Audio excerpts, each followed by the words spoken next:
This story came to me from a listener who simply signed his name as Paul. The story he shared wasn't just a tale of the past, but a chilling reminder of how some memories refuse to fade, how some experiences linger, haunting the edges of our lives. Paul wrote about his grandfather, a hard-working man who spent his youth in the rugged Appalachian highlands of North Carolina.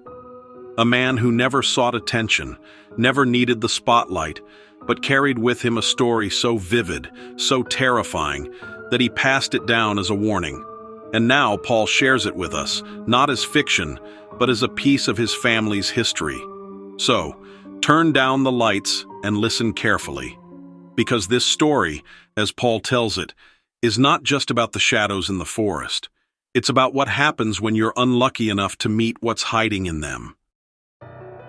Step into the abyss and welcome to Weird Encounters, a place where the ordinary fades into shadow and the unexplainable comes alive. Make sure you hit the like button, subscribe, and join our ever-growing community of the curious. Your support is the lifeblood that keeps this channel alive. Now, prepare yourself, for what you're about to witness is not for the faint of heart.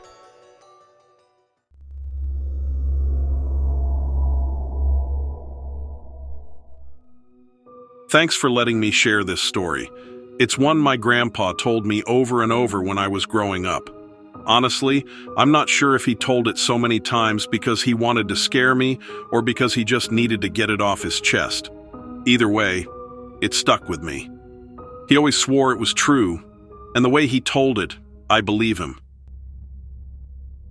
Grandpa wasn't the kind of guy to make stuff up. He'd seen his fair share of hard times, so he wasn't easily rattled. But whenever he talked about this particular story, I could tell it shook him. Even decades later, you could see it in his eyes. So, here it is, his story, the way he told it to me. This all happened back in 1947. My grandpa, Henry, was in his early 20s and working as a logger in the Appalachian highlands of North Carolina. Back then, the timber industry wasn't what it used to be. After the 1920s, most of the big timber was gone, and there wasn't much left to cut. But people still had to make a living, and logging was all Grandpa knew.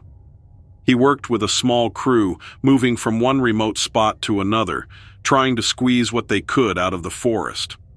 Their latest job had them up near a place called Black Hollow. Even the name sounded ominous, and according to Grandpa, the locals had plenty of stories about it. He said people whispered about strange disappearances and something unnatural that roamed the woods. But, as he always said, you didn't have the luxury of being scared when there were mouths to feed. At first, everything seemed normal. They set up camp on a ridge near Black Hollow, close to a creek they could use for water.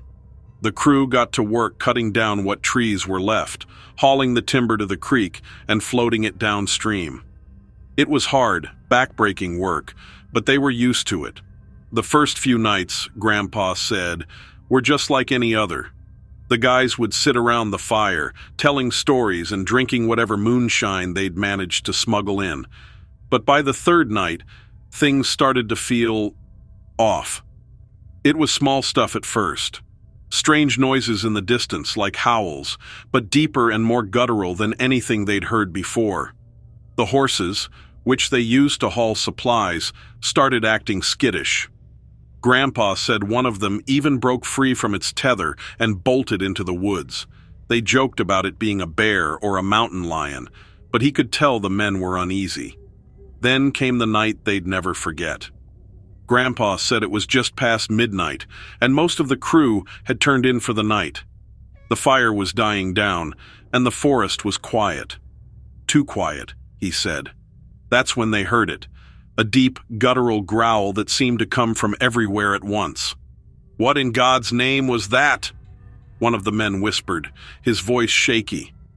Before anyone could answer, something massive crashed through the trees at the edge of camp. Grandpa said it was like a nightmare come to life. The creature was huge, at least 8 feet tall, with pale, leathery skin stretched tight over its frame.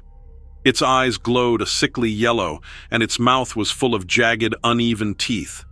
It moved in a jerky, unnatural way, like it didn't belong in this world.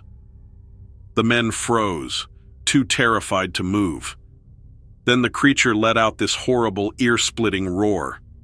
Grandpa said it was like nothing he'd ever heard, a mix of a scream and a growl that made his blood run cold.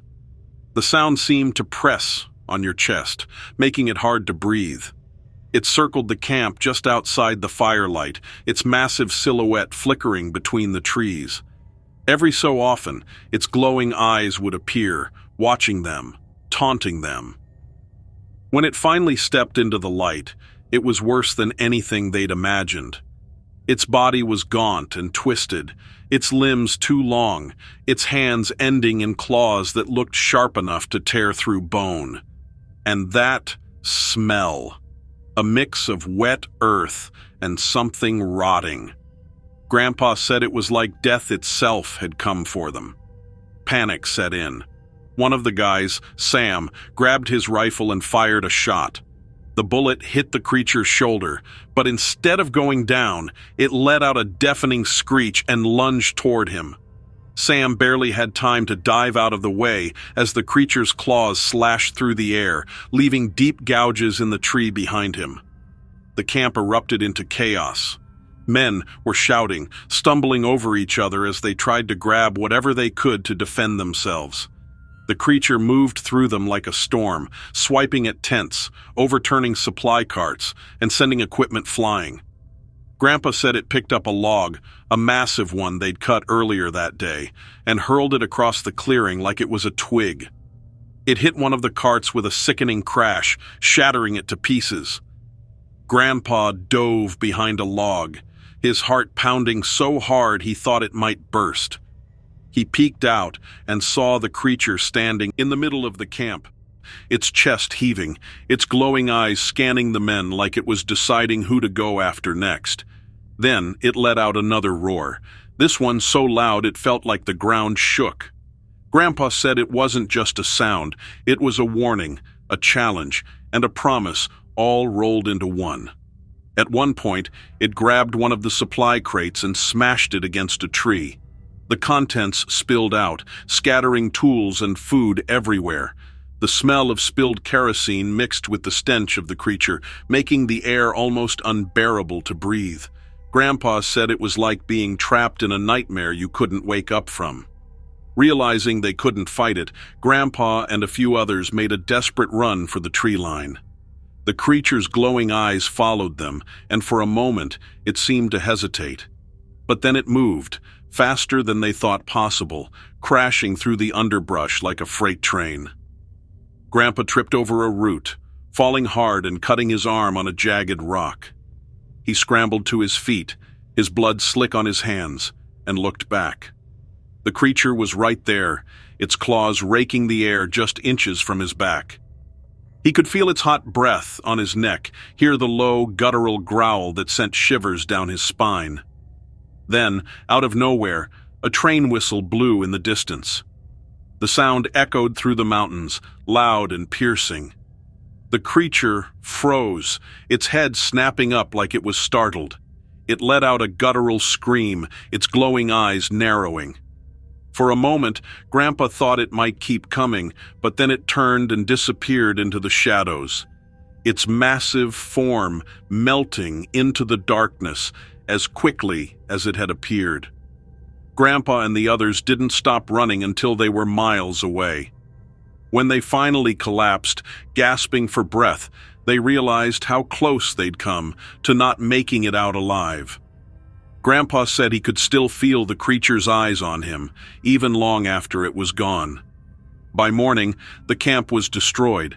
Tents were shredded, supplies were scattered everywhere, and the horses were gone. The men packed up what little they could carry and left Black Hollow, swearing never to return. Grandpa said he heard stories over the years about other strange encounters in the area. Old miners and loggers talked about a guardian of the forest that didn't take kindly to intruders. Some claimed it was a spirit. Others thought it was a creature that had been there long before people ever came to the mountains. Grandpa never went back to Black Hollow, and he never forgot what happened there. He always said the forest was a place of respect, and if you didn't treat it right, it would remind you who was really in charge. And so, the Appalachian Highlands keep their secrets hidden among the towering oaks and the misty hills, a forest that guards its own, unwilling to be tamed, and a creature that reminds us we may not be the masters of every wild place. For Henry, it was a memory he carried with him, a warning etched into his mind and passed down through generations. Respect the forest, he would say. Know your place. Because sometimes the shadows are more than just shadows, and the sounds you hear at night aren't just the wind. The wilderness isn't just a backdrop for our adventures. It's alive, ancient, and maybe watching. Some places are best left undisturbed.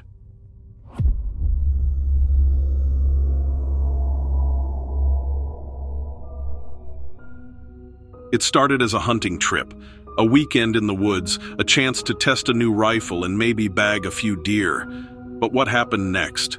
Well, that's the kind of story that changes you. Black Creek is one of those places, a stretch of dense forest on the Ohio-West Virginia border, where the trees grow thick, the fog clings low, and the silence has a way of making your skin crawl. For generations, locals have whispered about the shadows that move between the trees, the strange howls that pierce the night, and the massive footprints found in the snow. Most call it folklore. Others swear it's real. What you're about to hear isn't just a campfire tale. It's a first-hand account, told by someone who lived through it. Someone who thought they were alone in those woods, until they realized they weren't. And once you hear what happened, you might think twice about venturing into Black Creek, because some places aren't just wild, they're watching.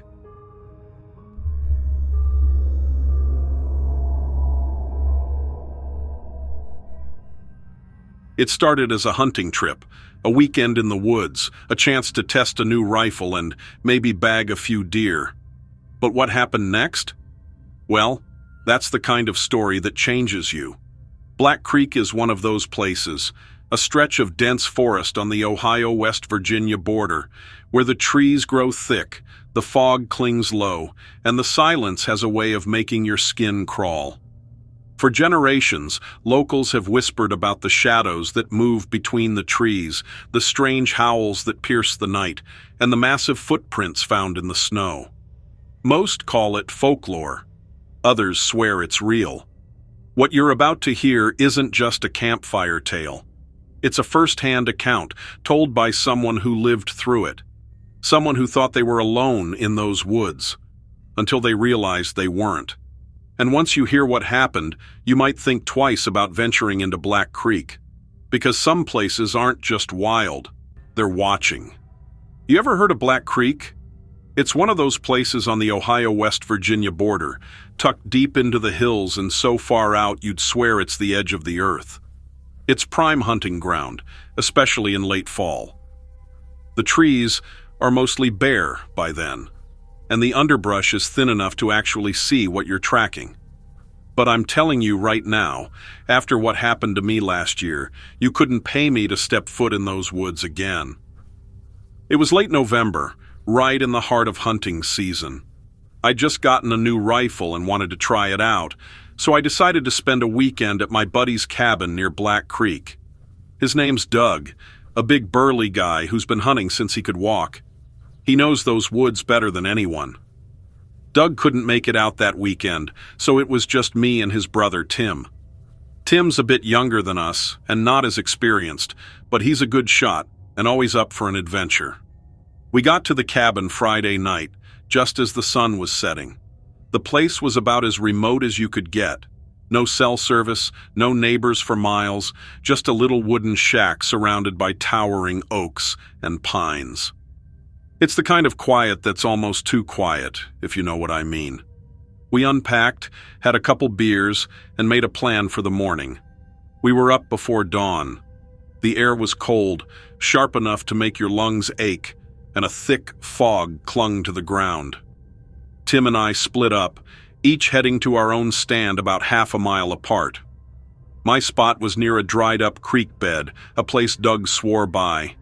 He said the deer loved to pass through there early in the morning. As the sun started to rise, the woods came alive. I could hear the usual sounds, squirrels rustling in the leaves, the occasional crow calling out. But then, about an hour in, everything went still. And, I mean dead still. No birds, no wind, nothing. Just this heavy silence that pressed down on me like a weight. It made the hair on the back of my neck stand up. I figured maybe there was a coyote nearby. Or a bear, though Doug had said they're pretty rare around there. Still, I kept my rifle close and stayed alert. That's when I heard it. A low, guttural grunt. Not like a bear, though. This was deeper, almost like a growl, but it had this weird, human quality to it. It came from somewhere off to my left, deep in the trees. I sat there, frozen, scanning the woods. The fog made it hard to see more than 50 feet, but I caught movement. Something big. At first, I thought it was a deer, but then it stepped into a patch of sunlight, and my stomach dropped. It was tall, maybe 8 feet, with broad shoulders and a barrel chest. Its body was covered in reddish-brown hair, but the face was almost human. It had these deep-set eyes that locked onto me like it was sizing me up. Its nose was flat, its jaw heavy, and its mouth, I swear it almost looked like it was sneering. Then it let out a sound that I'll never forget. A low, rumbling growl that turned into a high-pitched screech, almost like a scream. It was so loud it felt like it rattled my chest. My instincts were screaming at me to run, but I couldn't move. I was frozen, staring at this thing as it took a slow, deliberate step toward me. That's when I noticed its hands. They weren't paws or claws like you'd expect on an animal.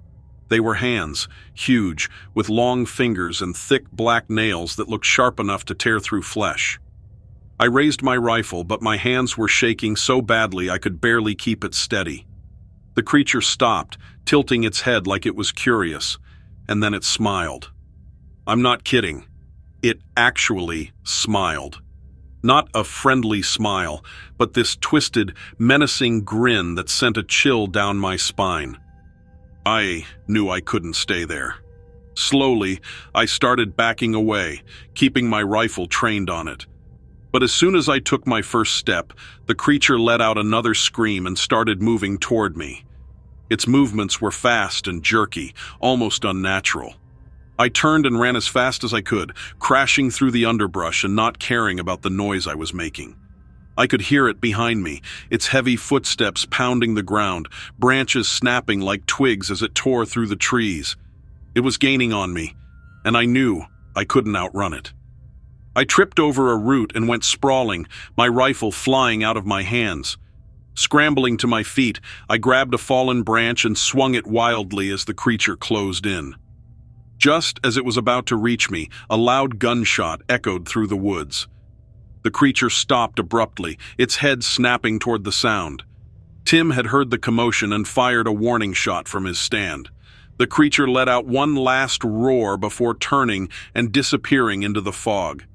I didn't wait to see if it would come back. Tim and I ran all the way back to the cabin, slamming the door behind us and locking it. We didn't speak for a long time, just sat there, listening to the silence outside, waiting to hear if it was still out there. The next day, we packed up and left. On the way back, we stopped at a little diner in town. The waitress, an older lady named Ruth, noticed we looked spooked and asked what happened. When we told her, her face went serious. "You saw him," she said quietly. "We call him Red. He's been around these parts for as long as anyone can remember." She told us about other hunters and fishermen who'd had similar encounters. One guy said he was out night fishing on the creek when he saw Red standing on the opposite bank, just watching him. Another claimed he'd found massive footprints in the snow, each one nearly 2 feet long with visible toe impressions. Doug's neighbor, an old-timer named Hank, once told me about hearing strange howls when he was camping near Black Creek as a teenager. He said they didn't sound like anything he'd heard before, and they seemed to follow him wherever he went. He never saw what made them, but he'd always pack up and leave as soon as he heard them. I haven't been back to Black Creek since, and I don't plan to. Whatever that thing was, it wasn't just an animal. It was smart. It was watching us. And I'll tell you this, there are some places where humans just don't belong. So, if you're ever out that way during hunting season, keep your eyes open, and if the woods go quiet, run. And so, what began as a simple hunting trip turned into a brush with the unknown, a glimpse into something that defies explanation. Black Creek remains as it always has been, silent, foreboding, and full of secrets. For our hunter, it was a lesson learned the hard way. Sometimes, the biggest predator in the forest isn't the one you're hunting. It's the one you never knew was hunting you. Nature has its own rules, and in its wildest corners, we are not the apex. Sometimes, survival is about knowing when to leave and when to never go back. Imagine the largest national park in America. Wrangell St. Elias, a 13.2 million acre stretch of wild, unforgiving Alaskan terrain. Bigger than Yellowstone, Yosemite, and Switzerland combined. That's a whole lot of space for secrets to hide. And when we say secrets, some folks whisper it might be government conspiracies, shadowy cover-ups, things most people would rather not think about. Now, 2 unsettling accounts have recently arrived in our inbox, both from travelers who ventured into those rugged mountains. They were reluctant to tell their stories, fearing ridicule or worse. They even asked that we don't use their names. So what did they see out there? Well, we'll let their words speak for themselves, and let you decide if these are just tall tales or something far more unnerving.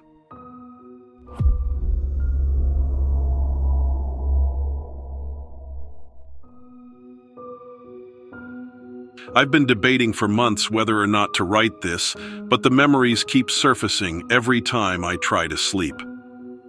Last August, 2019, I spent a couple of days in Wrangell St. Elias National Park and Preserve. I'm not a hardcore adventurer or anything, but I'd heard so many stories, some about the old mines, some about massive underground facilities rumored to be hidden out there, that I decided to see the place for myself. I've always been fascinated, maybe a little too fascinated, by these conspiracy-laden tales, especially since there's so much empty space in Alaska where practically anything could be hidden. The first couple of days were typical, a lot of driving, a lot of scenery, and I was occasionally annoyed by the persistent rain. I was staying in a rough cabin not too far from the Kennecott area. I've had some success writing freelance articles on travel and local history, so part of this was research, though I wasn't sure exactly what I was researching yet.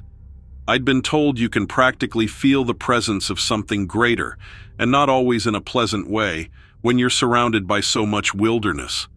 But what I felt was outright dread at times.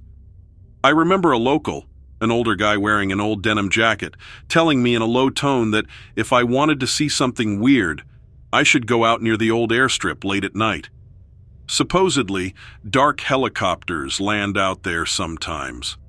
I've heard my share of black helicopter tales, so I just nodded and filed it away as local lore.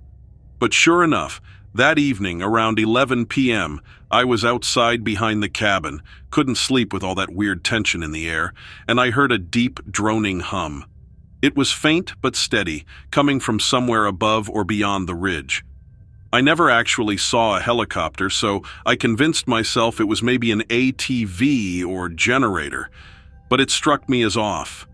The hum was somehow too, well, I don't know how to describe it, too consistent, too mechanical. When I tried to get a better look, the noise drifted away, leaving me in an eerie silence. There's a lot of talk, if you pry deep enough, about hidden bases or old Cold War-era silos in this part of Alaska. Some folks believe that certain sites were used for more than just missile testing, that they dug deeper into the earth for secret prisons, or even to study non-human activity. People mention everything from reptilian beings to captive alien technology. I typically shrug off that stuff, but I'll admit that when you're alone in a place that big, it becomes easier to believe that something sinister could be hidden out there. On my second night, I drove out on McCarthy Road a bit further, just exploring. It was around 9 p.m., still twilight because of the long summer days. I reached a spot near the Gillahina Trestle and parked, thinking I might walk around to see if I could photograph the area. Out of nowhere, a black SUV came roaring past me from behind, nearly blinding me with its brights. When I glanced in the mirror, I noticed it had no license plates. Or if it did, they were tinted over. Next thing I knew, it disappeared around a bend. The sense of being watched grew stronger from that point on. Later that night, back near the cabin, I was standing on the porch trying to quiet my mind. I got this weird sensation, like the air was charged. My skin was prickling as though a static electricity had passed through the atmosphere. Then, this is the part that still rattles me, there was a sudden flash of light over the ridge to the east. It was not quite lightning, but more like a strobe that lit everything for maybe half a second. I braced myself, half expecting a thunderclap, but the night fell silent again. Just that flash. I thought, well, maybe it's some kind of test or a meteor. But that gnawing feeling wouldn't let up. The next morning, I mentioned it to a different local, a middle-aged woman who was running a small store in the area. She told me, without looking me in the eye, that sometimes people from certain agencies come through on hush-hush business. She said they make it clear they're not to be bothered. She seemed nervous even mentioning it, like she feared they might be listening. She hinted that a while back, some folks were rumored to have stumbled upon a subterranean entry point under the Wrangell Mountains. After that, they apparently vanished or were forced to sign NDAs. She didn't clarify, just trailed off. I didn't press her. The look on her face was enough to spook me. I spent the rest of that day exploring the park's edges, the Copper Center side, the area near Chitina, all these expansive vistas that stretch so far you feel like you can see the curvature of the earth in the distance. It struck me how unbelievably large Wrangell St. Elias is, and how easy it would be to hide entire facilities within its boundaries. I started to see the scenario in my head. Unmarked trucks hauling strange cargo up remote roads, descending into hidden bunkers cut right into the mountains. These thoughts seemed far-fetched before, but actually being there made them uncomfortably plausible. On my final evening, something truly odd happened. I'd planned on turning in early, but around 10:30 p.m., I heard a brief mechanical screech from the sky, like a radio frequency spasm. It startled me so badly, I nearly dropped the dish I was cleaning. Then, my phone lost all signal bars for about 5 minutes. That might not sound too strange in rural Alaska. Cell service can be patchy. But typically at that spot, I got at least 1 or 2 bars. I stepped outside to see if I could reconnect. That's when I noticed a faint greenish glow over a far-off ridge. It hung there for a moment, then blinked out. I kept picturing a massive underground installation testing who knows what technology, perhaps monitoring me or whomever else might be out there. I can't prove any of this. All I have is my gut feeling, the glimpses of that strange flash, the hum in the sky, and the unsettling behavior of that unmarked SUV. But the sense of foreboding was real. I felt like I was stepping around the edges of something that doesn't want to be discovered. I left first thing the next morning, heading back toward Anchorage, and the closer I got to the city, the lighter I felt. It was like escaping some sort of invisible bubble of tension. I've read enough to know there are plenty of people who scoff at these stories. They'll say it's all just local legends or the byproduct of too many conspiracy forums. But being there in person changed my perspective. I believe there's something happening in the Wrangells. maybe related to top-secret programs left over from the Cold War, or possibly something more, something not entirely human. In a land that huge, the possibilities feel endless. So that's my account. I'm not claiming I saw reptilians or that I was chased by men in black suits, but I can't deny that heavy sense of an unseen presence, and the weirdness of that flash and mechanical hum. I hope sharing this with your YouTube channel might reach others who've had similar experiences. If anybody else has heard about those rumored underground bunkers or the unmarked SUVs lurking around at odd hours, I'd be curious to know more. I've tried to piece it together as best as I can, but my nerves still get jumpy just thinking about it all. I appreciate the chance to get it off my chest. What do you think is out there?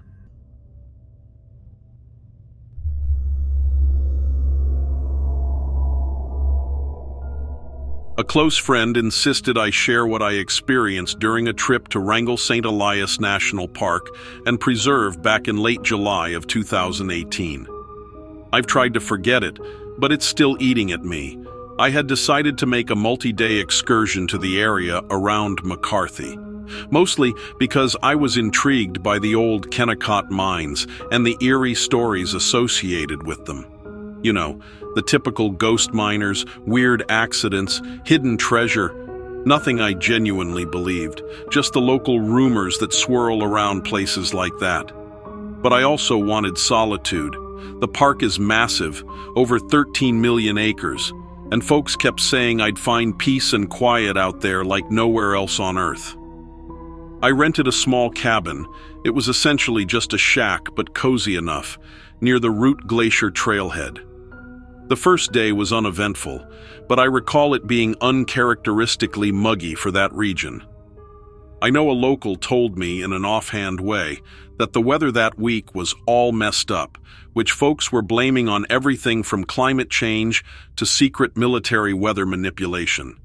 He never said it was the HARP facility exactly, but that's the vibe I got from the roundabout way he hinted it might be government meddling.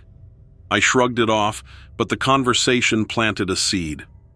On the second evening, I decided to walk out near an old maintenance shed close to the Kennecott Mill. There's a narrow path with some twisted trees that leads around a hillside, and it was probably a bit dangerous to try in fading light, but the slightly sour smell of moss in the air and the quietness of the evening put me in a contemplative mood. The wind was almost non-existent. A strange hush had fallen. That's when I got this weird feeling that I was being watched. I couldn't pinpoint anything specific at first. Maybe it was just my own paranoia in the silence. But the sensation grew more intense. I remember thinking that maybe a bear was in the brush, or a moose looking for territory. I was mentally running through Bear Safety 101, making noise, staying calm. But I felt nothing physically move in the area.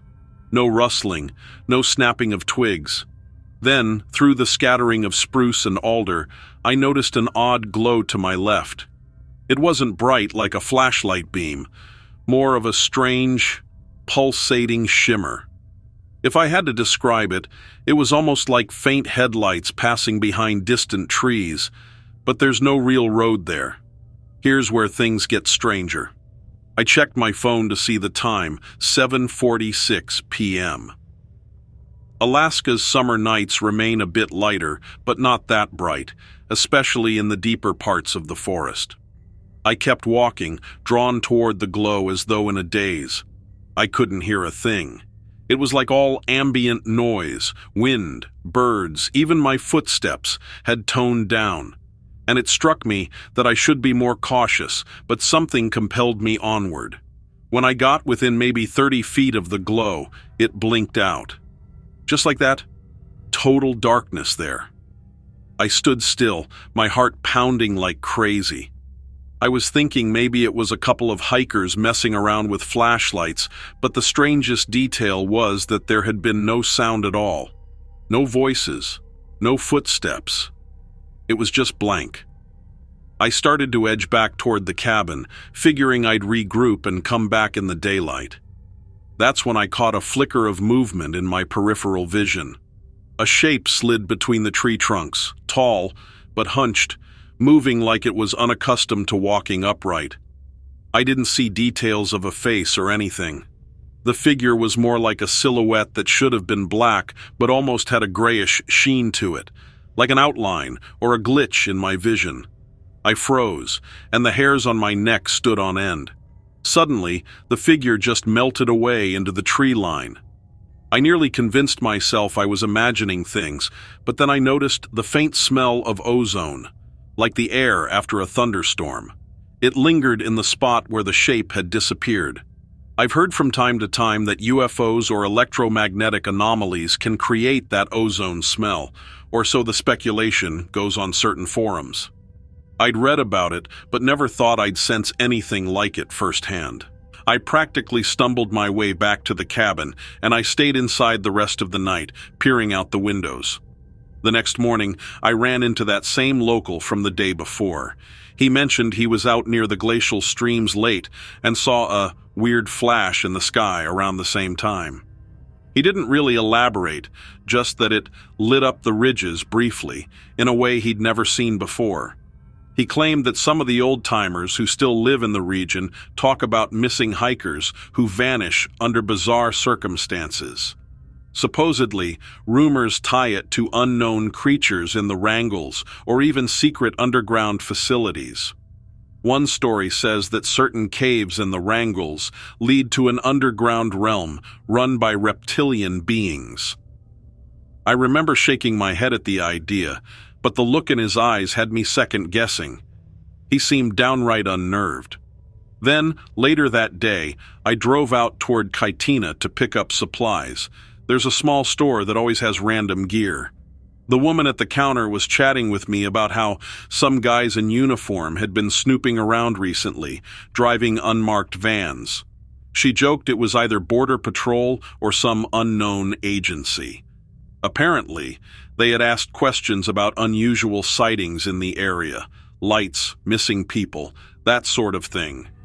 She told them she hadn't seen a thing, but she said it in a way that made me wonder if she was holding something back. The conversation ended awkwardly, and I got the sense she didn't want to talk any further. I left Wrangell St. Elias a couple of days after that. I couldn't shake the feeling that something bigger was going on out there. Even now, I look back and think about that ozone smell, the flickering glow in the trees, that hunched shape gliding through the underbrush. I've seen plenty of wildlife in Alaska, bears, moose, wolves, but this wasn't like any normal animal. It felt otherworldly, or at least not of the usual natural world. Maybe it was something interdimensional, some glitch or portal. Or maybe I just stepped into a top-secret test of advanced tech. I don't know, I'm not 100% sure what I encountered, but the place still gives me nightmares when I think about how everything went so silent right before it happened. I can't think of a normal explanation for that. It wasn't just psychological. Something real happened to me out there, and it made me realize how vast and strange those mountains truly are. Anyway, thanks for giving me a place to share this. Part of me wishes I could just bury the memory and chalk it up to an overactive imagination. But I feel better putting it out there for your YouTube channel, if only so that someone who's had a similar experience might see this and know they're not alone. I'd be curious if anyone else around the Kennecott or McCarthy area has witnessed that same kind of glow, or smelled that same ozone smell. I'd appreciate your thoughts or feedback on this. There's a lonely corner of Union County, Pennsylvania, where the past refuses to rest. Buried beneath rows of concrete domes and overgrown paths, a ghost town named Elvira lingers, a place seized by the government in wartime haste, then abandoned almost as quickly as it was claimed. The few who wander among these silent bunkers speak of whispers in the dark and footprints that can't be explained. They say the very air feels charged, as though someone, never truly left. Now, we venture into the shadows of Elvira to find out what stories remain hidden in those crumbling walls. and why so many are afraid to look too closely.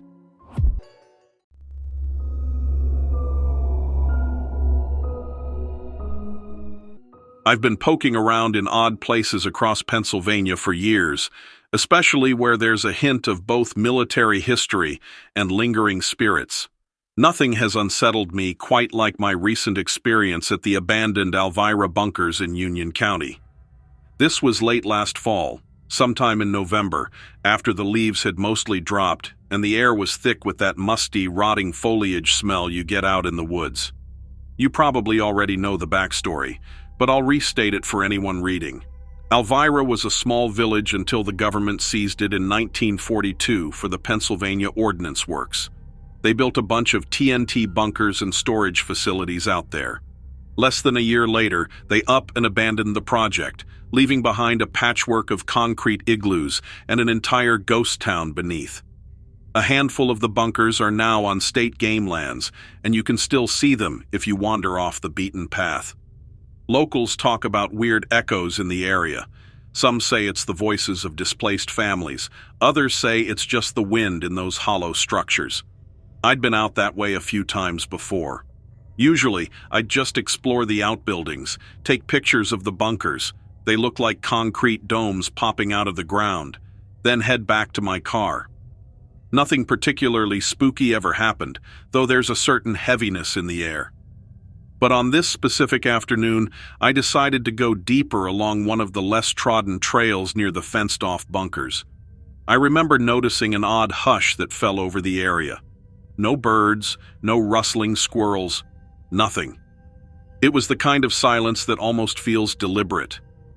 As I walked, I started to smell something chemical, which I assumed might be leftover residue or seepage from whatever they used to manufacture TNT.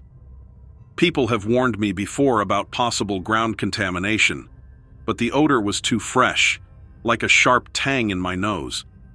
I had this urge to keep going, thinking maybe I'd see some official sign or locked gate. Instead, I spotted a bunker door that looked like it had been forced open. It was slightly ajar, with rusted hinges that probably hadn't been touched in decades. Being my curious self, I peered in. That's when I heard what I can only describe as a low hum coming from deeper in the bunker. The inside was mostly dark, but the sunlight from the entrance was enough to see dust swirling around. At first, I thought maybe it was my own blood rushing in my ears. Sometimes you can psych yourself out like that. But then the hum became more of a pulsing sound, like an electrical device warming up. It was rhythmic, and it made the hair on my arms stand up. I got spooked and decided maybe it was best not to step inside. I turned around, and suddenly that chemical smell vanished, replaced by the distinct scent of ozone, like the air after a lightning strike. I stood there, torn between curiosity and an overwhelming sense of being watched. I started glancing around, scanning the tree line. Nothing. No sign of any person or animal. Then out of nowhere, I noticed a faint glow coming from the side of the bunker. It wasn't direct light, more like a shimmering effect, almost like heat waves you see rising off pavement in the summer. It was so subtle that I questioned if my eyes were playing tricks. But as I stared, it moved. Or rather, it seemed to shift location to the opposite side of the bunker entrance. That's when I got a weird mental image, like something crawling across the air itself. I know how crazy that sounds. At this point, I started to back away, feeling a knot tightening in my gut. Then I heard a soft voice, almost like a whisper on the wind, except I knew it wasn't the wind. It was indecipherable, but definitely human-like. I froze, listening. My mind went straight to the stories I'd heard. That old farmland families still roam there in spirit form, or that maybe some leftover guard or worker's ghost is stuck on watch. But this didn't feel entirely like a standard haunting. There was something else. The pulsing hum, the ozone smell. It reminded me more of stories you'd hear about possible government experiments, or that weird interdimensional stuff you hear rumors about near old military sites. I decided I had to at least look back inside that bunker. I pointed my flashlight in, but the hum just cut off abruptly, like someone flipped a switch. The dust was still swirling.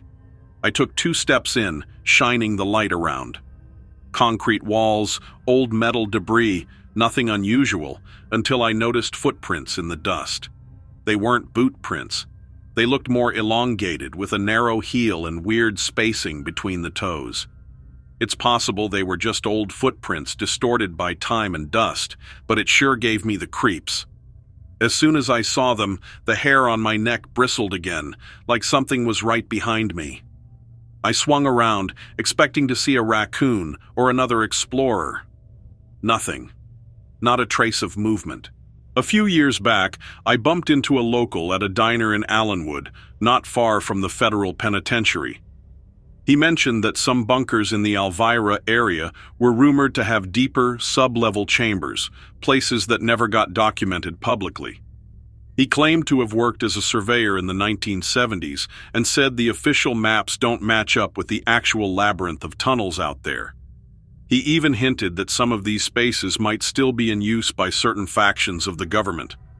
I brushed it off as small-town conspiracy talk at the time, but standing there, seeing those bizarre footprints and feeling that oppressive presence, I couldn't help recalling his words. Anyway, I didn't linger. I left the bunker in a hurry. As I stepped outside, that shimmering glow was gone. The woods were still unnervingly silent. I hurried down the trail, half expecting that humming to start up again. My heart was thumping so loud I could practically hear it echo. About halfway back to my car, I heard a sudden rustle in the brush. I thought maybe it was a deer or a groundhog, but it sounded heavier. I paused, scanning the area, and for a split second, I saw what looked like a figure standing behind the trunk of a large oak. It was only visible from the waist up, pale and elongated. It moved like it was peeking out at me. I blinked, and it vanished behind the tree. I was too freaked to investigate further. I made it back to my car, which I'd parked near a gravel pull-off by an overgrown dirt road. As I was unlocking the door, an older pickup truck passed by, driving real slow. The driver gave me a look like he either recognized I was spooked or he was suspicious of my presence. I got the sense he was local, maybe checking to see if I was up to no good. I got in, started the engine, and didn't relax until I was miles away, heading toward Lewisburg. That night, I had the strangest dreams, flashing images of those footprints in the dust, and that shimmering distortion. I woke up convinced that there's something more than just old bunkers and haunted farmland out there. Maybe it's tied to the land forcibly taken from the people of Elvira. Maybe it's leftover energy from the TNT manufacturing, or perhaps it's something else entirely, like an interdimensional glitch or a secret experiment that never got fully shut down. I've been reading up on the area's history since, and the official record is always the same. The U.S. government built the Pennsylvania Ordnance Works, forced everyone out, then left it to rot after the war effort shifted. But I wonder if they really abandoned all of it. Some bunkers are accessible, sure, but who knows what hidden passages or older tunnels remain sealed off. And that local story about inaccurate maps keeps nagging at me. Whatever I encountered might not be a traditional haunting or cryptid in the usual sense.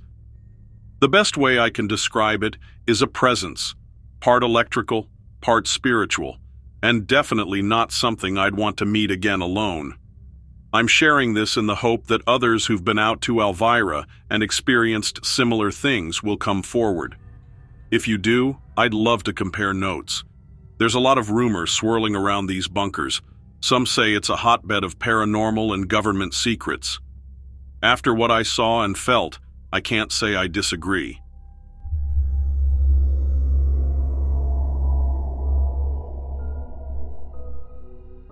Thank you to all the Weird Encounter subscribers. This recently came in from one of our listeners, and they asked if I could share it with you all, so here it goes. I've been debating whether to share this for a long time. A friend mentioned your YouTube channel, and I realized your viewers might be interested in what I experienced. Honestly, I'm still not sure how to process it all, but here goes. Feel free to share if you think it helps anyone who's gone through something similar. I grew up near Mont Alto in Franklin County, Pennsylvania. The area around the Michaud State Forest was basically our backyard. My parents used to take me on drives up Route 233 toward Caledonia State Park, sometimes just for scenic rides, other times to do a little hiking. I'm mentioning that because my earliest memory of oddness goes all the way back to around 1999 when I was about 10. The memory is strange, but I'll try my best to recall it accurately. We were coming back from a late afternoon picnic at Mont Alto State Park. This was after my dad had finished his shift at the Letterkenny Army Depot. He worked maintenance there. We were driving along a narrow section of the road that cuts through the forest. I'm half dozing in the back seat, overhearing my parents have one of those hush-hush conversations about some testing rumored to be happening in the area. My dad said something like he'd been warned not to bring it up with anyone. My mom mentioned weird lights people saw in the sky. Both of them just kind of shrugged it off as government stuff. And that's when I looked out the window and saw something. Even back then, I had no vocabulary for it. It wasn't Bigfoot, it wasn't a bear. Something was crouched by a tree, and I remember it looked sickly pale. The headlights just barely illuminated it for a second before we drove on. My parents never commented, so I stayed quiet, thinking maybe it was just my imagination or the lighting. I tried talking to Dad about it maybe a year before he passed. He got real cagey, just said he wasn't supposed to talk about things that happened at Letterkenny. I found that weird because it's an army depot primarily dealing with munitions and vehicles. Why would it be connected to anything I saw in the woods? But he always had these small hints he'd drop, like overhearing out-of-place conversations from men in black suits or rumors about biotesting. I brushed it off as tall tales. It was only when I was older that I realized there's a lot more going on in that area than people think. And then, a few years back, I had a direct encounter, somewhere between Mont Alto and the intersection of Route 997. That's what I really wanted to talk about. It happened in early August 2018, after I came home to visit my mom. She'd been feeling lonely since Dad passed. One evening, I decided to take a drive into the forest. I do that sometimes to clear my head. There's a dirt path off of Old Route 30 that eventually loops back. It's not very well traveled. If you've ever been in that area, you know how quiet it can get once you're off the main roads. No street lights, just a canopy of trees overhead. So, I pull over at a small clearing because I needed to get some air and maybe snap a few pictures of the scenery. I'm an amateur photographer. I'm standing there, adjusting my camera, and I hear something that sounds like branches snapping. At first, I thought it might be deer. We have a ton of them around. But then, the snapping continued in a slow, deliberate way, like something heavy breaking branches as it moved. The weird part is that it sounded close, but I couldn't see anything. I tried turning around to see if maybe a black bear was rummaging behind me. That's when I caught a glimpse of what looked like a tall, lanky figure. It must have been around 7 feet, extremely thin, and it moved in a really awkward way, almost like it was scuttling, if that makes sense. I couldn't make out details on the face, just a pale form with limbs that seemed too long. I froze. I'm not the type to get startled easily, but the hair on the back of my neck stood up like a lightning rod. I decided to inch closer to my car, but I didn't want to make any sudden moves. My heart was racing, but at the same time, I felt this bizarre sense of calm, like I was watching a film instead of living it. Then I heard a low vocalization, like a guttural grunt that you might attribute to a big animal, but not quite. It almost had a stuttering quality to it, like it was trying to form words but was physically incapable of it. That's when I realized this was not a bear, not a deer, and definitely not a person playing a prank. It just seemed too unnatural. I was rattled, though, so I headed back home. Mom asked me why I looked like I'd seen a ghost. I almost told her everything right then, but she'd been through enough. I think she would have either brushed it off or worried that I was becoming obsessed with the same hush-hush stuff Dad used to mention. I guess I kept it to myself to keep her from getting anxious. A week later, I mentioned a vague version of the story to an old high school friend. He's a local park ranger now near Cowan's Gap. He told me there have been multiple unexplained sightings around that region. He also said there are rumors of a restricted area in the forest where odd samples are collected, supposedly connected to the local military installations. He didn't confirm it directly, but the look in his eyes said a lot. Here's a tangent, but I think it might be relevant.